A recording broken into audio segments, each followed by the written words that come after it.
Добрый день! Сегодня мы расскажем об известном политическом деятеле, революционере, члене партии эсеров Владимире Михайловиче Зензинове.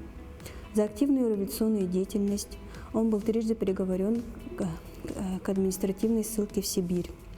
Третьим местом его ссылки было определено село Русское Устье на побережье Северного Ледовитого океана. Владимир Михайлович Зензинов писал: «Судьба закинула меня в далекий медвежий уголок на крайнем севере Сибири, в котором мне пришлось прожить 9 месяцев.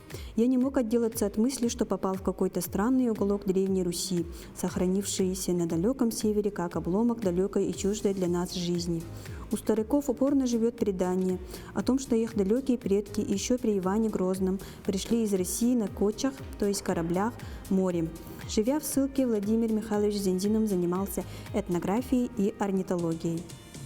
За несколько месяцев, которые он прожил в Русском Устье, он собрал уникальные материалы на несколько книг.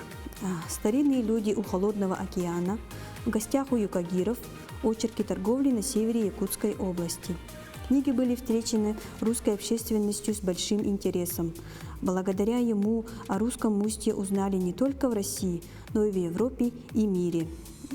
В Национальной библиотеке Якутии хранится уникальный альбом фотографий Владимира Зензинова из Якутска в Русское Устье. В нем представлены фотографии, использованные в книге «Старинные люди у Холодного океана».